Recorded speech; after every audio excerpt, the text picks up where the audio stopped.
J'ai essayé de lire Le pouvoir de dire non de Dominique de Villepin et en fait je ne l'ai pas terminé.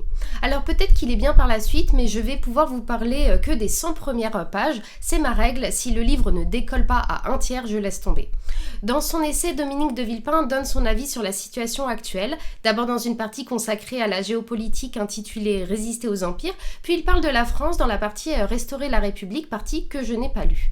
Le truc c'est que son essai arrive vraiment après la bataille. En soi, ce qu'il dit n'est pas faux, mais dans son livre, il raconte ce qui est dit depuis des années sur tous les plateaux télé de toutes les chaînes. Il n'y a vraiment rien de neuf et en plus, les idées ne sont pas claires. Il tourne autour du pot pendant des pages pour dire que Poutine est l'agresseur, Trump est conservateur et la Chine s'infiltre dans tous les marchés.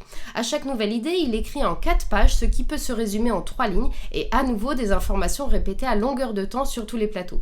D'un livre qui se veut rassembleur, ça devient un essai qui ne s'engage pas, qui ne veut pas bousculer. C'est une parfaite compilation de ce que 90% des gens pensent déjà, aucune position clivante, aucun avis différent.